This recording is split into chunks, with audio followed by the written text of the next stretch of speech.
공유 및 근분제도의 두 번째인데 제한 정책을 중심으로 말씀을 드리겠습니다. 아까 그 헨리 조지에 대해서 혹시 사회주의자가 아니냐 이런 오해를 하실까봐 사회주의자가 결코 아닙니다. 그렇다고 해서 자본주의자도 아닙니다. 헨리 조지는 사회주의와 자본주의 양 체제를 모두 동시에 그 사람입니다. 그래서 토지 가치인 지대는 공유하자고 역설했지만 반대로 노동 생산물, 노력 소득에 대해서는 철저한 개인 소유를 보장해야 된다고 역설을 했습니다. 자, 여기 이제 제한 정책은 지대 공유 및 균분 제도입니다. 그러니까 한국의 연간 지대 총액은 200조 원으로 추정됩니다. 그러니까 지대를 모두 환수하는 지대세를 실시할 경우에 자연스럽게 사라지거나 이중과세를 피하기 위해 감면해야 할 부동산 관련 세금 총액이 40조 원으로 추정이 됩니다. 따라서 지대세 도입에 따라 세수 증가분은 200조에서 40조를 뺀 160조 원 정도로 추정이 됩니다. 이 160조 원을 이제 공유하고 평균 분배하자는 것입니다. 그래서 160조 가운데 10조 원을 중증 장애인과 치매 노인 그리고 자살 유족의 치료를 위해 지원을 하자고 이제 제안을 드립니다. 선진국과 후진국을 가르는 기준 가운데 매우 중요한 것은 사회 약자들, 그 가운데서도 가장 약한 사람들이라고 할 수 있는 몸과 마음이 아픈 사람들에 대한 정책입니다. 그리고 그것은 바로 국가 예산의 크기로 잘 드러납니다. 지대세 도입에 따른 세수 증가분 160조 가운데 10조 원으로 몸과 마음이 아픈 사람들 가운데 문제의 심각성에 비해 아직 도움을 제대로 받지 못하고 있는 사람들의 치료를 지원하는 데 사용하자는 것입니다. 구체적으로는 중증 장애인을 위한 치료와 요양, 치매 노인을 위한 치료와 요양, 자살 유족을 위한 상담 치료 등에 사용하자는 것입니다. 한국 사회 중증 장애인 1급에서 3급까지 그 수는 2014년 기준 약 100만 명입니다. 치매 노인의 수는 2024년 100만 명을 돌파할 것으로 추정됩니다. 중증 장애인과 치매 노인 그리고 그 가족들의 고통이 너무 큽니다. 이들의 짐을 함께 나눠지는 국가가 바로 선진국이죠. 그리고 지난 10년간 누적된 자살 유족의 수도 약 100만 명으로 추정됩니다. 자살 유족은 일반인에 비해 자살 사고가 발생할 확률이 6배 이상 높은 자살 고위험군에 속합니다. 그래서 자살 유족을 위한 상담 치료는 국가의 책무라고 할 수 있습니다. 지대를 환수해서 이렇게 사용하자는 정책 제안에 한국 사회의 중증 장애인과 그 가족, 치매 노인과 그 가족, 그리고 자살 유족은 적극적으로 찬성할 것입니다. 그뿐만 아니라 이와 같은 사회적 약자들의 복지가 향상되는 선진 사회를 희망하며 따뜻한 인도주의 심성을 가진 국민들도 적극 찬성할 것입니다. 그리고 두 번째로 160조 가운데 또 10조는 이제 공공임대주택 건설에 사용하자는 것입니다. 지금까지 한국 사회에서 토지를 비롯한 부동산 문제로 큰 고통을 받아온 사람들은 바로 주택 세입자 서민과 철거민 같은 주거 약자 계층입니다. 따라서 지대를 환수해서 주거 약자 계층의 주거권을 보호하는 데 사용하는 것이 정당합니다. 그런데 주거 약자 계층의 주거권을 보호하는 데 아주 필요한 것이 바로 공공임대주택 공급 확대입니다. 그래서 기존 공공임대주택 공급 예산 외에 추가로 지대세 도입에 따른 세수 증가분 10조 원을 공공임대주택 공급 비용으로 사용하면 좋겠습니다. 그래서 공공임대주택 한 채당 공급 비용이 약 1억입니다. 그래서 10조 원이면 공공임대주택을 해마다 10만 호씩 추가 공급할 수 있습니다. 현재 공공임대주택이 건설임대와 매입임대를 합해서 매년 10만 호 정도 공급되고 있기 때문에 여기에 지대세 도입에 따라 10만 호가 추가 공급되면 매년 20만 호씩 공급할 수 있게 됩니다. 그래서 10년이면 200만 호가 되고 20년이면 400만 호가 됩니다. 이렇게 장기간 공공임대주택을 공급하면 주택 전월세 가격 폭등에 따른 세입자 서민의 고통과 또 각종 개발지역에서 발생하는 철거민의 고통을 완전히 해결할 수 있습니다. 지대를 환수해서 공공임대주택을 공급함으로써 주거 문제를 해결하자는 이 정책 제안에 한국 사회 2천만 주거 세입자 서민들은 적극 찬성할 것입니다. 그뿐만 아니라 나머지 자가 소유자 국민들 가운데서도 그 자녀들이 결혼하면 이제 주택 전월세 가격의 폭등으로 고통받기를 바라지 않는 대부분의 국민들도 적극 찬성할 것입니다. 그 다음에 세 번째, 또 이 160조 가운데 10조 원으로 통일 비용에 사용하면 좋겠습니다. 우리의 최대 과제는 분단된 남북의 통일입니다. 그리고 진정한 통일은 단순히 정치 경제 체제가 하나 되는 걸 넘어서 마음이 하나가 되는 것이 핵심입니다. 근데 남과 북의 결의가 마음이 하나 되기 위해서는 경제 수준이 비슷해져야 합니다.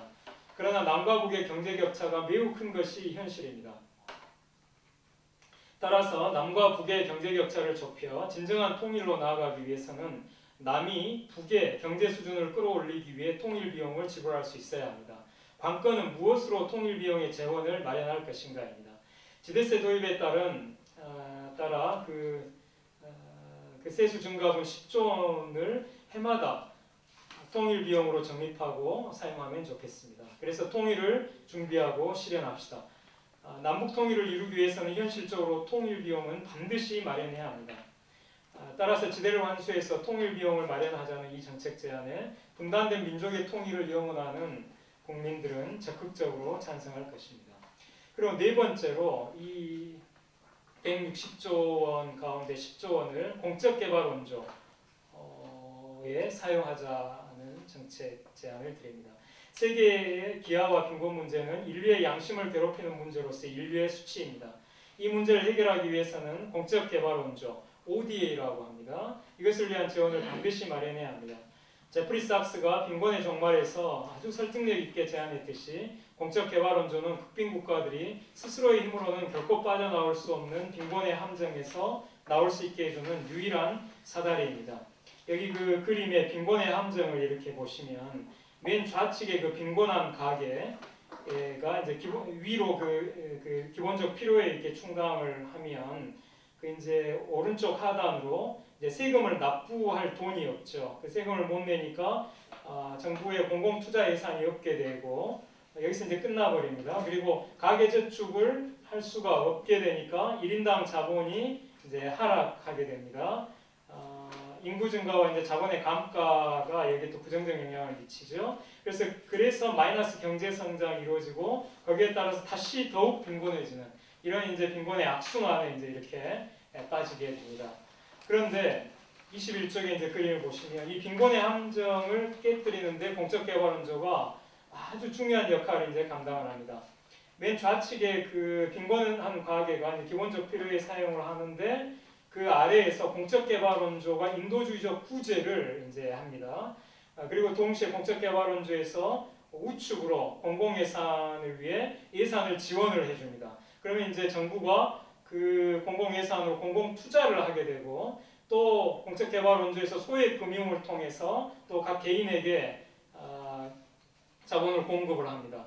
또 빈곤한 가계가 여유를 갖게 되니까 또 가계 저축을 하게 됩니다. 이것들이 모두 모이면 1인당 자본이 이제 증가하게 되고 그게 경제 성장에 선한 영향을 미치게 되고 그것이 빈곤한 가계를 더 이제 살리는 쪽으로 그렇게 하면서 이제 선순환 구조가 만들어지는 것이죠. 여기서 제일 중요한 건 공적 개발 원조가 투입되는 것입니다. 이걸 이제 제프리 삭스가 아주 잘 설명을 했습니다.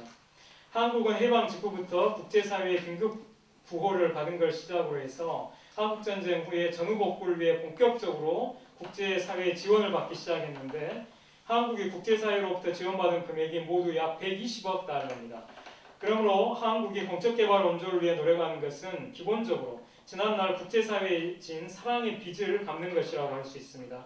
그런데 한국의 현행 공적개발 원조의 실제 목적과 방식에 대해서 겉으로 나타낸 목적과 달리 속에 담긴 진짜 목적은 정작 수원국, 즉 지원을 받는 국가의 극빈 탈출을 위한 것이 아니라 공여국인 한국의 기업 이익을 위한 것이고 따라서 해당 국가가 아무리 극빈 상황에 처해 있다 하더라도 한국 기업에 필요한 자원과 한국 기업의 상품 수출을 위한 시장성이 없으면 지원을 받기 어렵다는 이런 비판이 제기되고 있습니다. 이래서는 안 되는 것이죠.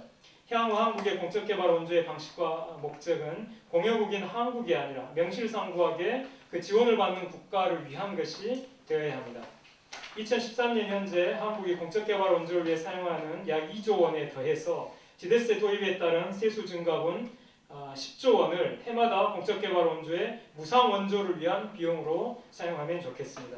그리고 그 무상 원조 10조 가운데 최소 10%인 1조 원을 지진과 같은 재난 및 긴급 사태를 당한 국가들을 위한 인도적 지원에 사용하면 좋겠습니다. 그래서 우리 119 같은 것을 국제 119로 확대 개편을 해서 이번에 파키스탄이라든가 지난번에 네팔 같은 곳에서 지진이나 여러 가지 그 자연재난이 발생을 했을 때 즉각적으로 구호품을 또 구호 장비를 싣고 바로 출동할 수 있도록 그 재원들을 이 10조 가운데 1조 원으로 그 인도적 지원에 대한 이 비용으로 그것을 해낸다면 한국이 정말 위대한 국가가 되는 것이 될 겁니다. 그래서 이제 사하라 사막 이남 아프리카를 비롯해서 전 세계 극빈 지역의 기아와 빈곤 문제를 해결하고 재난 및 긴급 사태를 당한 국가들을 실질적으로 돕기 위해 노력하면 좋겠습니다. 한국이 매년 10조 원씩 공적 개발 원조를 위해 부담하면 전 세계의 극빈 문제는 빠른 시일 내에 해결할 수 있습니다. 이것이 바로 한국이 위대한 국가가 되는 길입니다. 한국이 위대해질 수 있는 것은 넓은 영토나 많은 인구나 높은 경제력이나 강한 군사력으로 되는 것이 아니라 세계의 극빈 인류를 위해 희생하고 봉사함으로써 이루어지는 것입니다. 지대를 환수해서 공적 개발 원조를 위한 재원으로 사용하자는 이 정책 제안에 인도주의적 인류애를 가진 국민들은 적극적으로 찬성할 것입니다. 한국이 지대를 재원으로 해서 극빈국에 대한 공적 개발 원조에 매년 10조 원씩 부담한다면 한국이 선진국과 극빈국에 각각 정의로운 요구를 이제 할 수 있는 도덕적 자격이 생깁니다. 첫째, 한국은 선진국을 향해 극빈국에 대한 부채 탕감을 요구할 수 있게 됩니다. 한국이 아무리 극빈국에 대해 공적 개발 원조를 많이 하더라도 그 돈이 부채 원금과 이자의 명목으로 극빈국으로부터 선진국으로 흘러가게 된다면 한국의 공적 개발 원조가 극빈국의 빈곤 퇴치에 무슨 효과가 있겠는가를 따지면서 한국은 국제연합 회의 등의 자리에서 선진국을 향해 극빈국에 대한 과감한 부채 탕감을 압박할 수 있게 되는 것입니다. 또한 한국은 극빈국을 향해서는 토지개혁을 권유할 수 있게 됩니다. 한국이 극빈국을 향해서 공적개발 원조의 재원이 바로 지대임을 밝히면서 한국이 지대를 환수하는 제2의 토지개혁을 함으로써 경제성장과 분배정의를 모두 이룬 것처럼 극빈국가도 토지개혁을 하면 좋을 것이라고 권유할 수 있게 되는 것이죠. 한국이 지대를 재원으로 해서 공적개발 원조에 매년 10조 원씩 부담하면 한국은 선진국을 향해서는 부채 탕감을 요구할 수 있게 되고 극빈국을 향해서는 토지개혁을 권유할 수 있게 되는 것입니다.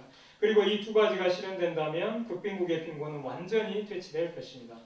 그리고 마지막으로 이제 160조 원에서 이제 아까 그 10조 원씩 네 가지로 해서 40조가 사용이 되고 나머지 그럼 120조가 남는데 이것은 이제 지대 기본소득으로 모든 국민에게 무조건 똑같이 나눠주자는 것입니다. 그래서 국민 5천만 명에게 120조 원을 지대 기본소득으로 평균 분배하면 국내 빈곤 문제를 해결할 수 있습니다. 그러니까 지대 기본소득이라고 하는 것은 지대를 재원으로 해서 모든 개인에게 조건 없이 지급하는 소득입니다. 그래서 이제 120조 원을 5천만 명으로 이렇게 나누면 1인당 지대 기본소득은 연간 240만 원, 그러니까 매월 20만 원씩이 되고 이게 4인 가족으로 하면 지대 기본소득은 연간 960만 원에 이제 달합니다. 이렇게 하면 국내의 빈곤 문제를 해결할 수 있습니다. 기본소득이 빈곤 퇴치에 얼마나 큰 효과가 있는지에 대해서는 이미 기본소득 제도를 실시한 해외 지역에서 검증되었습니다. 기본소득을 주장한 필리페 판 파레이스에 의하면 19세기가 노예 해방의 세기였고 20세기가 보통 선거권의 세기였다면 21세기는 기본소득의 세기가 될 것입니다. 그런데 이 기본소득 운동이 해결해야 할 가장 큰 문제는 바로 재원 마련의 문제입니다. 그런데 기본소득을 위한 재원을 마련하는 방법들 가운데 토지 불로소득인 지대를 환수하는 것만큼 정의롭고 효율적이며 강력한 것은 없습니다. 따라서 지대를 환수해서 기본소득을 위한 재원으로 사용하자는 이 정책 제안에 대부분의 국민들이 적극 찬성할 것입니다. 모든 국민이 지대 기본소득으로 매월 20만 원씩 받게 되면 어떻게 될까요? 기초생활수급자들은 현재 국민기초생활보장법에 의해 받고 있는 각종 급여에 더해서 추가로 매월 20만 원씩 받게 됩니다. 노인들도 현재 받고 있는 기초노령임금 외에 추가로 매월 20만 원씩 받게 됩니다. 생계 압박에 시달리고 있는 가난한 문화예술인들은 이 지대 기본소득 매월 20만 원으로 한숨 돌리면서 문화예술 활동을 끝까지 포기하지 않고 더 적극적으로 할 수 있게 될 것입니다. 그들 가운데서 훌륭한 문화예술인들이 더 많이 나올 수 있게 될 것이고 따라서 한국의 문화예술이 융성할 수 있습니다. 그리고 복지 사각지대에 있는 사람들도 한숨 돌릴 수 있게 될 것입니다. 다시는 송파, 세모녀 자살 사건과 같은 가슴 아픈 일들이 발생하지 않게 될 것입니다. 또한 너무 가난해서 교통비와 통신비 또 식사비도 없어서 외부 구직 활동을 포기한 사람들도 이 지대기본소득 매월 20만 원을 마중물로 사용해서 구직 활동을 적극 할 수 있게 될 것입니다. 그래서 지대기본소득은 분배정의뿐만 아니라 경제성장에도 도움이 될 것입니다. 그래서 지금까지 그 정책 제안을 요약한 것이 이제 그 편인데요. 먼저 그 치료 지원을 위해 중증 장애인, 치매 노인, 자살 유족 등에게 10조 원씩, 그리고 공공임대주택으로 철거민과 세입자 등 주거약자를 위해 10조 원씩, 통일 비용으로 비상동포를 위해 10조 원씩, 그리고 공적개발 원조로 세계 급빈 국가와 재난 및 긴급 사태를 당한 국가의 사람들에게 10조 원씩, 그리고 지대 기본소득으로 모든 국민에게 120조 원씩 매년 이렇게 지불을 하자는 것입니다. 저출산 문제 그런 문제도 많이 해결될 텐데. 그렇죠. 아이를 많이 낳아야지 기대를 많이 그런 많이 가는. 맞습니다. 아기가 많이 태어날수록 집안 식구들이 더 많을수록 받게 되는 지대기본소득이 더 많아지니까 출산 인센티브 효과는 굉장히 강력하겠죠. 그 다음에 이제 해외 사례입니다. 지대환수제가 완벽하게 실시된 사례는 아직 없습니다. 그러나 헨리 조지가 지대환수제를 설득력 있게 제시한 이래 각국의 토지정책과 조세정책에 상당한 영향을 주었고 그 영향을 받은 그 사례가 많습니다. 그 중에 이제 미국 알래스카와 중국 충칭 두 사례만 말씀드리겠습니다. 알래스카는 풍부한 석유와 천연가스 자원의 조세를 부과하고 있습니다. 이런 제도는 넓은 의미의 지대환수제에 속합니다. 천연자원은 토지와 마찬가지로 사적인 생산물이 아니기 때문에 천연자원의 개발, 사용에 부과하는 조세는 지대세와 그 성격이 같습니다. 알래스카는 1959년에 이제 미국의 49번째 주로 이제 습격했는데 그 해에 풍부한 유전이 발견됐습니다. 유전은 대부분 주정부 소유의 토지에서 발견됐는데 주정부는 유전을 매각하지 않고 입찰을 통해 기업에 5년 기한으로 임대하고 이를 임차한 기업은 5년 동안 유전을 탐사하고 석유를 생산할 수 있는 권리의 대가를 일시에 이제 지불하도록 했습니다. 그래서 임차 기업이 석유 생산량에 따라 로열티와 자원세를 납부하고 그 밖에 법인소득세, 이제 사용 토지에 대한 재산세를 이제 납부를 합니다. 그 결과 생산이 촉진되고 경제가 붐을 이루고 세 수입이 늘어났기 때문에 송유관이 개통된 지 3년 후인 80년에는 개인소득세와 판매세를 완전히 면제하게 됩니다. 그리고 1960년에 20만 정도였던 인구가 90년대에는 60만 명을 이제 헤아리게 됐습니다.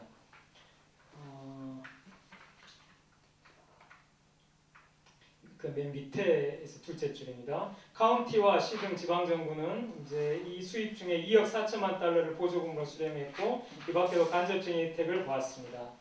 앵커리지를 예로 들면 주정부가 시 예산과 교육부 예산의 38%를 지원했습니다. 한 해 예산의 48%에 해당하는 금액을 재산세로 충당했고 나머지 14%는 이제 사소한 수입으로 충당을 했습니다. 1976년에 이제 석유 수입이 주정부 예산을 초과할 것으로 예상이 돼서 주헌법 개정을 통해 퍼머넌트 펀드라고 하는 기금을 이제 창설을 합니다. 로열티 수입의 4분의 1이 기금으로 편입돼서 운영되는데 1996년까지 기금의 규모가 200억 달러로 늘어났습니다. 기금 수입은 82년부터 주민에게 배당됐습니다. 그러니까 아까 기본소득처럼 조건 없이 분배됐다는 것입니다. 연간 배당금이 1인당 1,000달러를 넘고 4인 가족이 96년까지 14년간 수령한 배당금 총액은 48,000달러에 달합니다. 주민 전체가 수령한 배당금을 모두 합하면 58억 달러에 이르고 또 이 기금 지출에 의해서 연간 7,000개 일자리가 이제 생기고 있다고 합니다.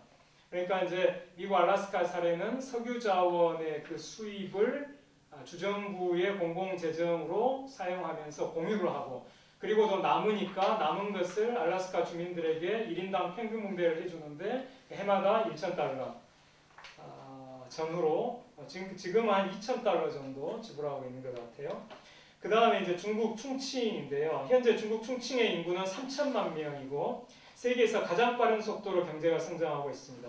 그런데 그 경제개혁 모델의 사상적 근원에 헨리 조지와 순원이 있습니다. 현재 중국에서는 바람직한 경제개혁 모델이 무엇인지를 놓고 충칭 모델과 광저우 모델이 치열한 논쟁을 벌이고 있습니다. 신좌파는 충칭 모델을 지지하고 있고 우파는 광저우 모델을 지지하고 있습니다. 그런데 광저우 모델을 적용한 대도시들에서는 부동산 투기, 또 부동산 가격의 폭등, 빈부격차 확대라는 심각한 폐단을 초래했습니다. 그러나 충칭 모델을 적용한 충칭에서는 이런 폐단들이 발생하지 않았습니다. 다른 대도시들의 부자들 중에는 부동산 투기로 일확천금을 얻은 부동산 졸부들이 많은 반면에 충칭의 부자들은 대부분 기업가 정신을 갖고 기업을 일군 사람들입니다. 그래서 이제 포브스지처럼 이제 후른 부자 순위라고 하는, 그러니까 후른지가 그걸 이제 발표를 하는데 중국에서 민간 기업가 순위 100위 이내에 드는 인물 가운데 25명이 충칭의 민간 기업가들입니다.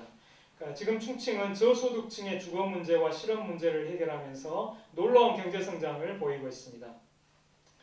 심천이 이제 중국의 80년대를 대표하는 상징이고 상해가 90년대 상징이라면 충칭은 21세기 첫 10년 동안 중국이 발전된 추세를 잘 보여주는 이제 상징이 됩니다. 그래서 2010년 6월에 충칭시위원회는 향후 2년 반 동안 10대 민생 문제 해결에 총력을 기울일까를 결정했는데 그 가운데 이런 내용들이 있어요. 첫째, 3천만 평방미터 60만 호의 공공임대주택을 건설해서 충칭 인구의 30%인 저소득층의 주거 문제를 해결한다. 그리고 다섯째, 이제 충칭 전체 농민을 대상으로 양로보험을 우선 실시해서 300만 농촌 노인들의 양로 문제를 해결한다. 여섯째, 농촌에 남겨진 130만 아동들을 보호하고 육성해서 외지에 나가 일하는 그 부모 농민공들의 걱정을 덜어준다. 아홉째, 6만 개의 초소형 기업을 육성해서 시민들을 위한 일자리 30만 개를 새로 창출한다. 그러니까 충칭은 농촌에서 올라온 농민공을 비롯해서 저소득층을 위해서 주거 문제와 이 저소득층 이 농민공들이 시골에 남겨놓고 온 노부모와 어린 자녀들을 위해서 그 양로 문제와 교육 문제, 그리고 또 농민공들의 가장 큰 문제인 그 실업 문제를 해결하기 위한 대장정에 나선 것입니다. 그리고 그 문제들을 해결하는 데 필요한 재정은 토지를 비롯한 국유자산의 임대 수입입니다. 충칭의 기업들이 내는 세금은 또 전국에서 가장 낮아서 중국 국내와 외국에서 기업들이 몰려들고 있습니다. 기업들이 내는 세금이 그렇게 낮은 이유는 토지를 비롯한 국유자산의 임대 수입이 충분하기 때문입니다. 그리고 그 정책의 이면에 바로 헨리 조지의 원리가 있습니다. 이것은 이제 추이지휘한 중국 칭화대 교수가 중국 신좌파의 리더고 중국의 지금 충칭 모델을 이론적으로 지원하고 있는 이론가인데 추이지한 교수의 책이 작년에 우리나라에 출판이 됐어요. 그 책에 이제 이렇게 기록이 되어 있습니다. 헨리 조지의 원리는 토지 지가상승 공유화를 실현하면 개인들은 영원히 여타 세금을 낼 필요가 없다는 것이다. 이는 효율성이나 공평성의 양 측면에서 모두 이루어온 것이다. 사실 일반적인 지가상승 공유화의 성격을 갖는 토지 재정은 충칭에서 이미 시행되어 왔다. 2002년에 충칭의 토지 재정 수익은 2001년 이전에 2억 위안에서 10억 위안으로, 그러니까 2001년 이전에 그 토지 그 수입이 2억 위안에 불과했는데 그게 2002년에 5배인 10억 위안으로 상승을 했고 그래서 다시 2010년에는 980억 위안으로, 그러니까 2억 위안에서 980억 위안으로 약 500배 증가시켜버린 것입니다. 그게 바로 충칭 모델의 핵심입니다. 토지를 비롯한 국유자산의 임대 수입을 이렇게 대폭 징수함으로써 그 여유 있는 재정을 가지고 중국 그 충칭의 저소득층, 농민공을 비롯한 저소득층의 주거 문제, 실업 문제, 양로 문제, 교육 문제, 이 모든 문제들을 다 해결하고 있다는 것입니다. 그리고 또 그 재정 여력이 있으니까 중국 전역에서 가장 기업에 대한 세금을 낮게 할 수가 있고, 그러니까 기업들이 충칭으로 이렇게 오게 되는 것이고요. 그래서 작년에 현대차 정몽 부회장하고 충칭시장 황치판이 악수하는 사진이 중앙일보에 실렸는데 그건 바로 현대차 공장을 충칭에 이제 건설하는 계약을 한 겁니다. 현대차가 왜 충칭에 그 제조 공장을 세우는가? 기업에 대한 세금이 가장 싸기 때문에 그렇습니다. 충칭 당서기였던 보시라이가 실각한 후에 후임 당서기가 충칭 모델은 없다라고 발언한 것은 충칭의 경제 모델을 폐기한다는 의미가 아닙니다.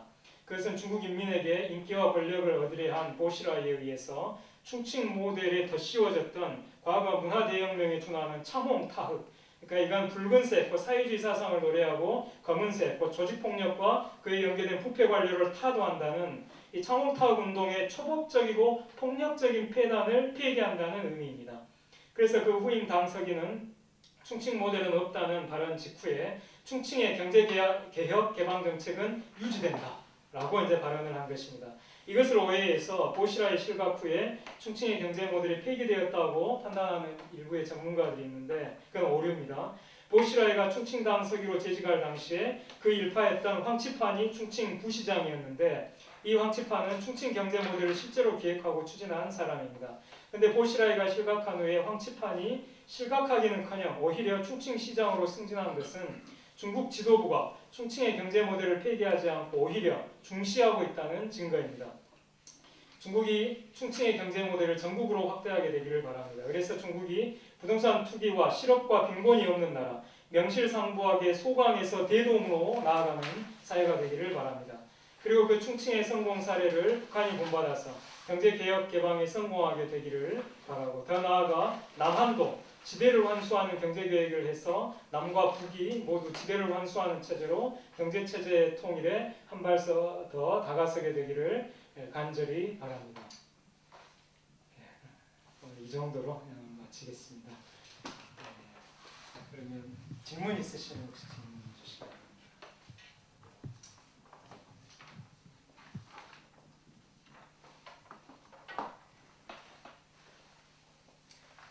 마지막에 있는 기득권층의 저항 문제는 이제 이거를 실현하면은 이제 추진하는 과정에서 겪을 어떤 정치적인 일이 말씀하신가요?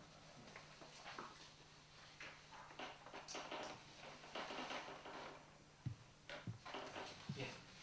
비슷한 질문일 수 있는데 그 조지의 이론들을 여러 이제 저희도 많이 잘 아는 분들도 동의를 하고 그런 거에 대해서 이렇게 극찬을 했는데도 불구하고 이것들이 잘 실행되지 않은 이유는 아주 좋은 질문입니다.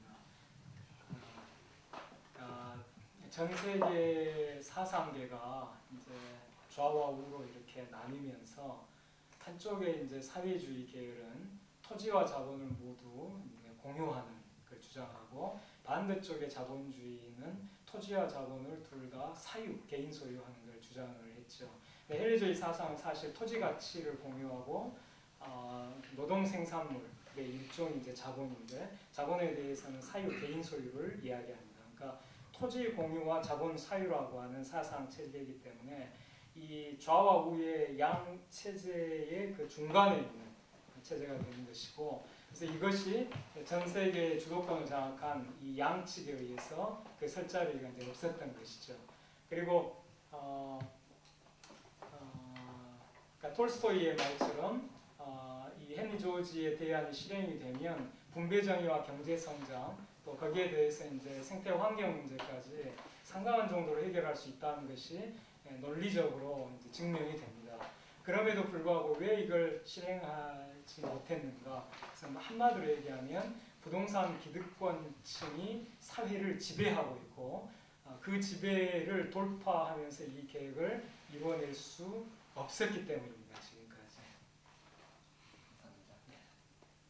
네, 여기서 제가 한 가지만 더 부언을 하면 무릇 개혁이라고 하는 것은 그 사회의 기득권층의 이익을 침해할 수밖에 없는 것이 그 개혁의 본질입니다. 그러니까 개혁을 하겠다고 하면서 기득권층의 저항을 두려워하거나 염려해서 그것을 하지 않는다면 이것은 진정한 개혁자의 자세라고 볼 수가 없는 것이죠. 그래서 우리에게 중요한 것은 이것이 정의로운가, 그리고 이것이 정말 효과가 있는가, 이것을 따져보고 만약 그렇다라고 판단이 되면 기득권층의 저항을 한쪽에서는 잘 설득하고 그 설득의 그 중요한 대안은 우리 성경입니다. 하나님의 말씀으로 잘 설득하고 그리고 권면하고 그리고 또 한쪽에서는 사회운동을 통해서 또 혹은 정치를 통해서 이 개혁 입법을 이루어내고 이것이 이제 모두 이루어져야 한다고 생각합니다.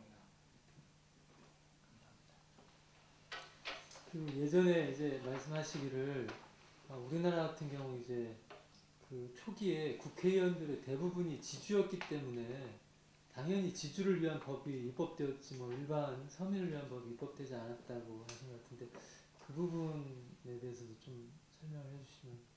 다시 한번. 그러니까 우리나라 같은 경우 특히나 이렇게 부동산 불로소득이 심하고 지주를 위한 법이 우리나라가 이제 그 공화국이 되면서 들어선 이유가 법을 제정하는 건 이제 국회의원들이었는데 국회의 역사를 되돌아봤을 때 국회 생성 초기에 국회의원이었던 사람들의 대부분이 거의 대부분이 지주였기 때문에 지주인 자신들에게 해가 되는 법은 입법하지 않았다라고 말씀하신 걸로 기억하는데 그 부분은 어떤지. 제가 그런 말을 했는지 잘 기억은 안 나고 네. 팩트 사실은 이렇습니다.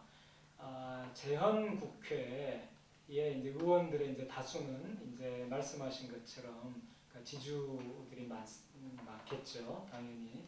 그런데 그 지주들조차도 그 당시의 사회의 여론이 토지 개혁, 농지 개혁에 절대 다수의 국민들이 찬성을 하고 있었기 때문에 재헌의 의원들조차도 이제 그것을 거스를 수가 없었고 그래서 그것을 재헌 헌법에 담아내게 됩니다.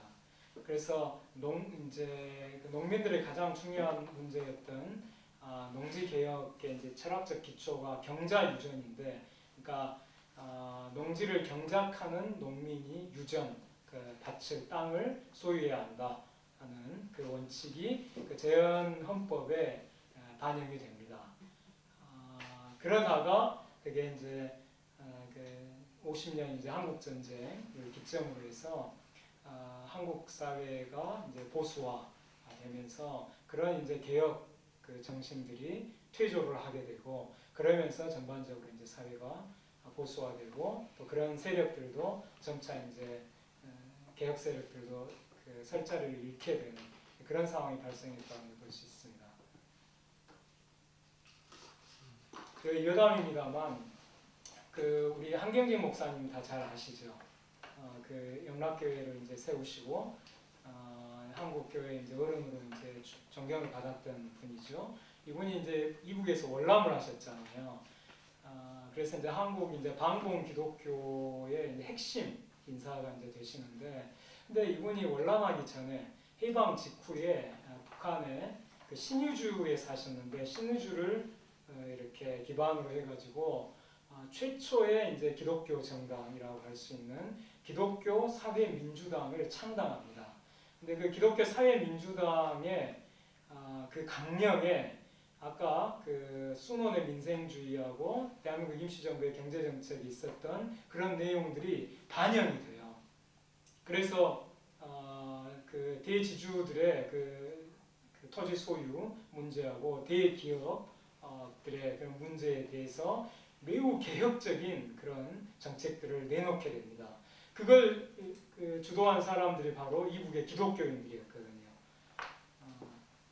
그런 걸 이제 우리가 우리 염두에 둔다면 그 시대가 아마도 이제 남과 북 모두 다 대한민국 임시정부를 존경했기 때문에 그 정책들을 그렇게 다 이렇게 담아내지 않았는가 뭐 이런 생각도 할 수 있고, 또 워낙 농민들의 그 요구가 거셌기 때문에 그걸 이제 수동적으로 반영한 측면도 있고, 또 하나는 이제 이북에서 이제 토지 개혁이 무상월수 무상구매 방식으로 먼저 선제적으로 이게 실행되면서 농민들에게 엄청난 호응을 받았기 때문에 거기에 대한 어떤 정치적인 압박 뭐 이런 것들을 이제 느껴서 그렇게 했을 수도 있겠습니다.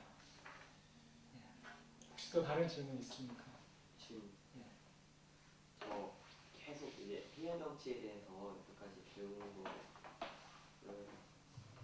대해서 좀 질문하려고 하는데요. 그 일단 희년 사회라는 게 빈부격차가 이제 심해지는 요즘 사상에 지대 소득세를 최소화하여서 올바른 토지 분배를 하고, 그리고 이런 올바른 토지 분배를 통해서 사회의 문제를 이제 해결해 나가자는 거잖아요.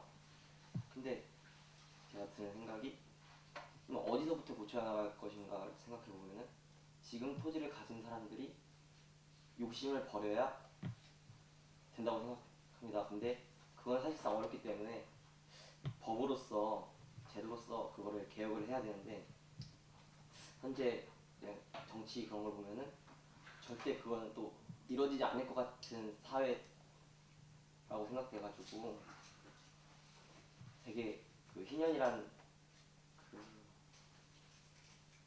사상이 좀 어렵게 느껴집니다. 그리고 또 요즘 우스갯소리로 그냥 나라의 세금이 부족한 게 아니고 나라의 도둑놈들이 너무 많다고 하는데, 한다는 그런 정치인의 얘기였는데, 제가 군대에 있을 때나 학교에서 지금 일을 하고 있는데 너무도 이제 공공연한 부조리 너무 많습니다. 방탄비리라든지 아니면 정년 퇴임을 앞둔 선생님들의 무기력함이라든지. 그래서 지금은 사실 희년 그런 정신보다는 그 개개인의 올바른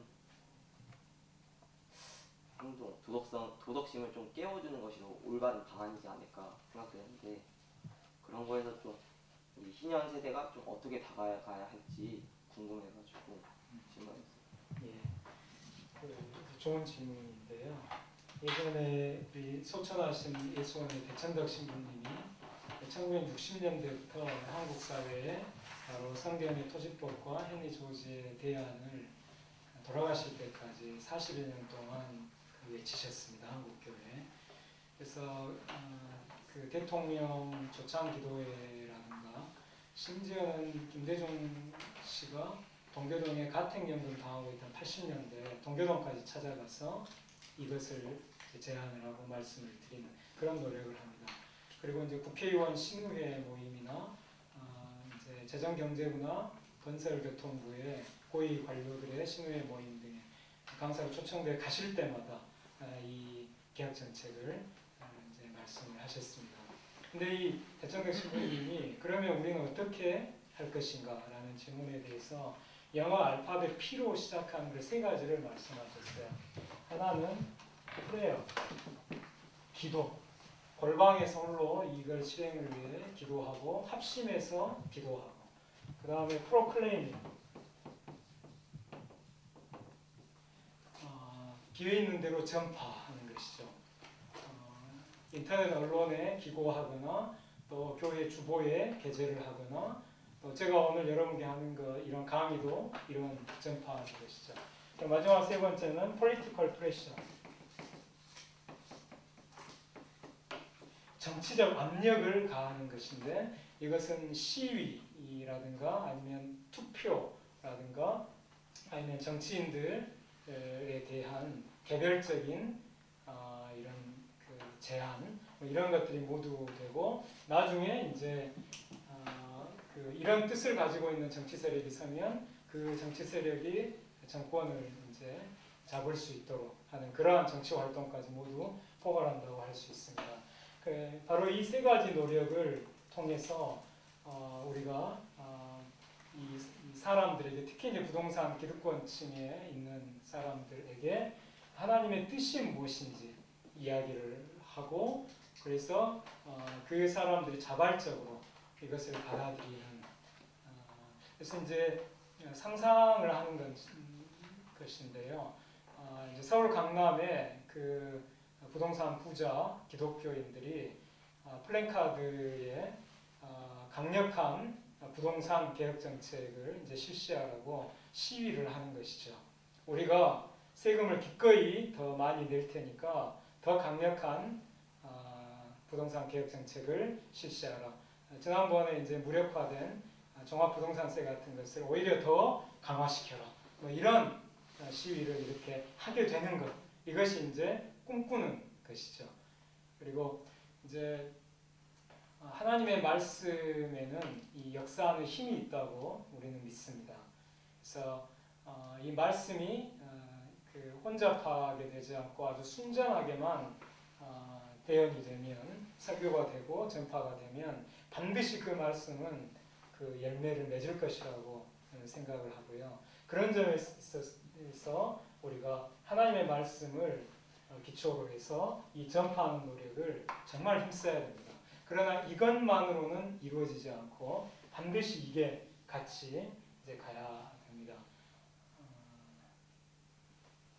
그리고 이제 지금 우리나라는 이제 혹시 질문? 지금 이제 우리나라는 민주주의 체제죠. 그러니까 선거에서 투표를 통해서 다수표를 획득을 하게 되면 이 정책을 실현할 수가 있게 되는 체제에 우리가 살고 있습니다. 근데 아까 제가 지대 160조 그 세수 증가분을 아까 그렇게 이제 사용한다고 했을 때 국민들 가운데 이것이 정확하게만 만약 전달된다고 하면 그것을 들은 국민들 가운데 한 어느 정도가 여기에 찬성할 것 같습니까? 아까 120조 원을 모든 국민에게 다 준다고 했잖아요. 우리 사회는 제가 이제 계급 구성으로 이렇게 보니까 한 3대 7 정도로 3위 한 기득권층이고 7위 이제 일반 서민층, 이제 중산층 포함해가지고 이렇게 이해가 돼요. 그래서 이걸 실시할 때 경제적인 그 손익이 이렇게 상위 30%는 손해를 보고 70%는 이익을 보는 것으로 이해가 이제 되거든요. 그래서 아까 이제 이런 부분 이제 또 그리고 아까 또 이걸 아까 그 40조 원을 이제 담는 그 수혜계층 그래 이제 속한 분들의 이제 지지 뭐 이런 것들을 이제 다 이렇게 생각을 해보면 저는 이제 압도적 다수를 이제 차지할 수 있다 이렇게 이제 생각을 합니다. 박스의 추가적인 답변에 도움이 될 것 같아요. 3대 7이라고 하셨는데 사실은 지난번에 지금 구체적인 자료를 보니까 15%입니다. 상위 15%만 전 국민에게 기본 그 소득 개념, 지대 기본 소득을 제공을 하면 85%의 국민들이 혜택을 받고 상위 15%의 사람들만 추가로 더 내야 되는 그런 상황이 됩니다. 그러니까 좀 훨씬 더 대다수가 더 지지를 받을 수 있는 생각이 들고요. 아까 질문하신 것에 대한 이런 공의롭고 참 좋은 건데 왜 실천이 되지 않느냐. 예를 들어서 그 MB 정권 같은 경우에 실제 국회의원의 60% 이상이 기독교인이었고 지금 강남의 한 절반 가까운 사람들이 크리스찬들입니다. 근데 이제 오히려 반기독교적인 정책과 이런 것들이 가장 앞장서는데 저는 이것이 단순히 강남에 있는 분들이 뭐 나빠서가 아니라 오히려 사실 우리가 이제 이번 주간이 그 루터의 종교개혁 498주년이거든요. 근데 루터가 처음에 개혁을 할 때 사회 전반을 개혁하겠다고 시작한 것이 아니에요. 처음에 그 마음은 교회의 신학과 잘못된 우리 믿음들을 바로잡자 하기 위해서 신학적이고 교리적인 개혁에서 시작이 됐는데 그게 여러 가지 사회적인 역학관계 속에서 결국 사회 전반에 아니 어떤 중세 역사를 르네상스를 거쳐 종교개혁의 새로운 시대를 열어가는 큰 개혁의 장을 열었던 것처럼 저는 강남에 계신 분들 혹은 뭐 대통령 장로님 하신 분들 정치권 이분들이 잘못이라기보다는 교회에서 이런 어떤 가르침을 하지 않았어요. 목사님들이 이런 가르침을 신년 얘기하면 저도 가는 데마다 전하면 그게 무슨 얘기가 다 처음 듣는 얘기를 해요. 그럼 왜 목사님들 왜 모를까요? 여러분 아시지만 신학교에서 가르치는 학교는 거의 없습니다. 신학이 없습니다. 신학교에서 가르치는 분. 그러니까 저는 장로님이나 집사님이나 평신도들, 강남에 사시는 일부 이런 분들의 잘못이 아니라 그걸 목회자가 배우지 못했고 신학자가 하지 않아요. 그럼 이게 역사적으로 없었냐?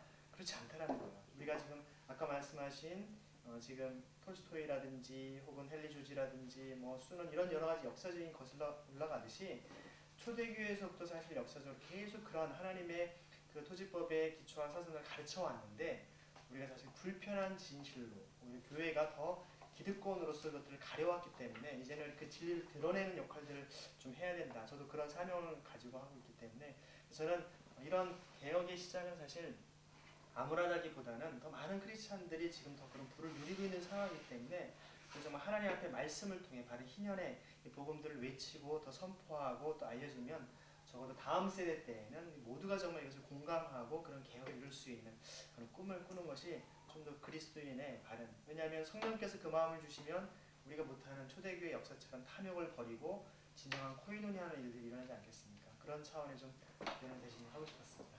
감사합니다. 그 이제 김 목사님 말씀에 더해서 제가 마지막으로 여러분께 한 가지 부탁을 드리고 싶은 게 있는데, 우리의 그 시야를 한국에 국한시키지 말고 세계로 이렇게 좀 넓히면 좋겠습니다. 아까 저희 그 충칭 사례의 경우에 이게 이제 2005년인가 그때 한겨레 21이라고 하는 그 잡지에서 그 성균관대 동아시아 학술원이 개최한 이제 국제 세미나 그 기사가 실렸는데, 거기에 이제 바로 이 내용이 있었어요. 이제 그 중국 신좌파의 리더인 추이주이한 중국 칭화대 교수가 중국 사회주의 시장경제의 상상력이라는 제목으로 발표를 했는데, 거기서 든 핵심 사례가 두 가지였어요. 그 하나가 알래스카고 하나가 홍콩이었습니다. 근데 이 알래스카, 홍콩은 바로 헨리 조지 우리 이 토지정의 운동에서 아주 핵심 사례로 생각하는 그 사례들이거든요. 그래서 제가 너무 반가워서 동아시아 학술원을 찾아가가지고 그 자료를 구했는데 자료가 없다고 주질 않았어요. 대신 그래서 이제 그 이메일 연락처를 제가 달라고 해서 그걸 받아가지고 3번인가 4번 이메일을 보냈습니다. 그러니까 제가 쓰고 그걸 중국 선교사님이 번역을 해서 중국어로 번역해서 중국 칭화대 이메일로 보냈는데, 근데 답장이 없었어요.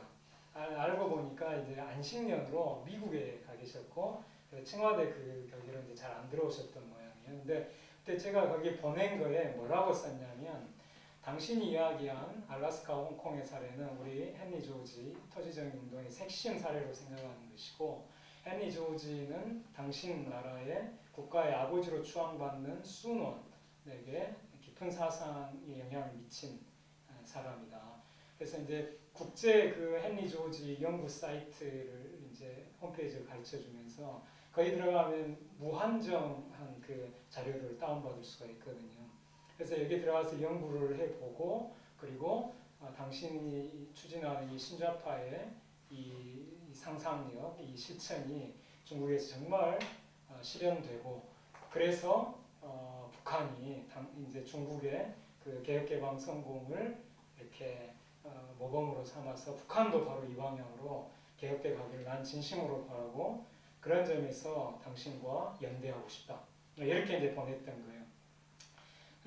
근데 이제 그 전까지 추이주한 교수 책이 한국에 출간 번역된 것에는 헨리 조지 순원 얘기가 없었어요. 그러다가 작년에 출간된 책이 바로 2009년 이후부터 이제 쓴 추이주한 교수의 논문들을 묶어가지고 나온 건데, 거기에 이제 아주 명시적으로 그 신좌파가 주장했던 그것이 바로 충칭 모델이고, 충칭 모델의 사상적 근거가 순원이고, 순원의 사상적 근거는 헨리 조지다. 아주 명시가 되고 그걸 아주 사실적으로 논증을 한 거예요. 또 그건 아주 그 추이주한 교수가 잘한 건데, 왜냐하면 충칭은 중국 국민당의 근거지였거든요.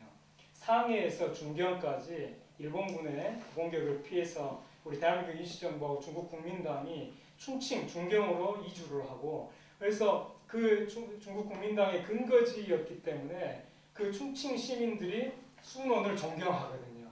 그러니까 그 순원의 이름으로 충칭 모델을 이렇게 이야기를 한 것은 정말 지혜로운 것이었고, 어쨌든 그렇게 해서 이제 충칭 모델 그리고 헨리 조지 순원 이것이 하나로 이제 엮이면서 충칭에서 지금 엄청나게 놀라운 이제 효과를 발휘를 하고 있는 것이고, 지금 이제 중국이 심각한 이제 경제 위기를 이제 향해서 지금 가고 있는데, 제가 볼 때 충칭은 그 위기에 말려들지 않을 거예요. 그래서 오히려 더 어둠이 깊을수록 그 별이 더 빛나는 것처럼 충칭 모델의 효과가 더 선명하게 나올 거고, 그래서 지금까지 중국 그 지도부, 후진타오나 시진핑 지도부가 충칭을 여러 차례 방문해서 격려를 했는데, 충칭의 그 모델을 중국 정부의 기본 정책이 지역에서 전국으로기 때문에 충칭에서 시행하는 이것을 그 시행착오나 이걸 다 보고 그걸 이제 전국 차원에서 이제 시행할 날이 올 것이라고 저는 봅니다. 그리고 그걸 보고 이제 북한에서도 바로 충칭 모델 방식으로 이렇게 해 나가면 북한도 충칭처럼 엄청나게 놀라운 경제 성장과 또 분배정의 효과를 모두 달성하면서 발전할 수가 있고, 그걸 보고 남한이 시기심 때문에 경쟁에서 뒤처지는 그 사태가 발생할 수도 있어요. 이게 장기간 가면 한국은 지금 이 족수에 이렇게 꽉 매여서 경제 성장과 분배정의가 이렇게 더 이상 나가기 힘들고 이렇게 정체되어 있는데, 만약 북한이 충칭 모델 방식으로 개혁 개방을 해버리면 한국을 앞서서 더 나가버릴 수도 있습니다. 바로 그런 데서 한국의 이제 보수 세력이 위기감을 느끼고 스스로 바로 이 정책을 실행할 수도 있는 거예요. 우리 앞으로 역사는 모르는 것입니다. 네, 제가 여러분께 부탁하고 싶은 것은 시야를 세계를 향해서 열고 한국을 위한 선지자의 역할에 국한하지 말고 전 세계를 위해서. 그래서 우리 이제 김유준 목사님이나 제가 아까 공적 개발원조를 비롯해서 전 세계 빈곤 문제 해결 또 부채 탕감을 강조한 이유는 바로 이런 세계를 품은 그리스도인이 되어야 하기 때문에 그런 것입니다. 또 그렇게 한국이 나갈 때 정말 이 한국이 위대한 국가가 될 수가 있는 거예요. 네, 시간이 초과됐습니다. 마지막 예. 강의 정말 감사하고요. 근데 이것에 대한 좀 다른 비판적인 시각이 없진 않은지 좀 궁금한데, 예를 들어서 이것을 실현하게 되면은 약간 왠지 제 생각에는 특히 보수층에서는 당장의 어떤 국가의 경제 발전이 저해될 것이다 이런 식으로 좀 나올 것, 그런 시각이 있을 것 같은데 그런 예. 거에 대한 지금까지 이제 이 운동이 이렇게 본궤도에 오르지 못했을 때에는 그런 비판도 없었어요. 그러나 이제 노무현 정부 때 이제 헨리 조지 사상을 좀 공감하는 이정우 교수님이 이제 청와대 정책수석으로 들어가고 종합부동산세를 비롯해서 이제 831 부동산 정책에 헨리 조지의 이 사상적 근거가 있다고 하는 것이 이제 드러나기 시작하면서 이제 조중동을 비롯한 보수 언론의 이제 공격이 아주 거세졌죠. 그래서 그 당시 이제 중앙일보만 해도 두 면을 전면을 할애를 해서 헨리 조지를 이제 사회주의자 빨갱이로 보는 색깔론 공격을 이제 그 당시 감행을 했었고, 그 외에도 아예 책으로 써가지고 이걸 비판한 사람들이 있어요. 자유기업원 원장이었던 김종호 씨가 땅이 사유재산인가 뭐 이런 제목, 땅은 사유재산이다 이런 제목으로 자유기업원에서 책을 냈어요. 이게 바로 이것 때문이었습니다. 이제 서강대 또 한 교수님, 그분은 아주 신실한 기독교인이신데 유감스럽게도 그분은 성경의 토지법을 오해해가지고 성경의 토지법이 토지 사유제를 지지하는 것으로 오해를 하신 거예요. 아까 이제 제가 그 귀속지대하고 실현지대를 설명을 드렸잖아요. 근데 그 중에 실현지대만 보신 거예요. 그러니까 땅을 다른 사람에게 팔고 일시불로 그 지대 소득을 이렇게 실현을 하는 것은 바로 그 땅이 개인의 소유라고 하는 것을 증명한다. 그러니까 성경은 토지 사유제를 지지하는 것이지 지금 헨리 조지가 말하는 그런 토지제를 지지하는 게 아니다. 이렇게 이제 논리를 펴셨는데, 그 교수님은 아까 그 귀속지대를 못 본 거예요. 대다수의 이스라엘 사람들이 그 해마다 자기 이제 생산물에서 자연스럽게 자신에게 귀속되는 지대를 받고 있고, 그래서 이제 귀속지대든 실현지대든 그 명칭에 관계없이 또 이제 해마다 받든 아니면 이쪽 일시불로 받든 관계없이 1인당 똑같이 토지가 평균 분배되어 있기 때문에 지대도 똑같이 평균 분배되고 있다고 하는 것을 그 교수님은 경제학과 교수님인데도 불구하고 그걸 못 보신 거예요. 못 보시고 그 책에 성경의 토지법도 그분 나름대로 쓰시고 거기에 대해서 헨리 조지를 비판하는 걸 이제 담아버리신 겁니다. 근데 한번 활자되면 그 다음엔 취소하기가 참 어렵죠. 그러니까 여기서 이제 우리가 성경을 정확하게 이해해야 되고, 그래서 성경의 토지 그 지대론을 보면 지대가 평균 분배된다고 하는 게 명확하잖아요. 그럼 지대 평균 분배에 가까운 시스템이 아까 제가 말씀드린 지대를 다 거둬가지고 국민들에게 다 120조를 평균 분배하는 이 방식, 그리고 또 일부를 또 공유해서 그렇게 선한 곳에 사용하는 이 방식이 이 성경의 토지법을 이렇게 적용하는 그 방식이 당연히 되는 것이죠. 오히려 정반대로 현재 부동산 소유자들의 그 기득권을 합법화해주고 보장해주는 토지 사유제를 성경은 오히려 반대하는 것이죠. 이미 불평등하게 토지와 부동산이 분배되어 있는 것을 합법화해주는 걸로 성경이 오용되고 있는 것이죠. 여기서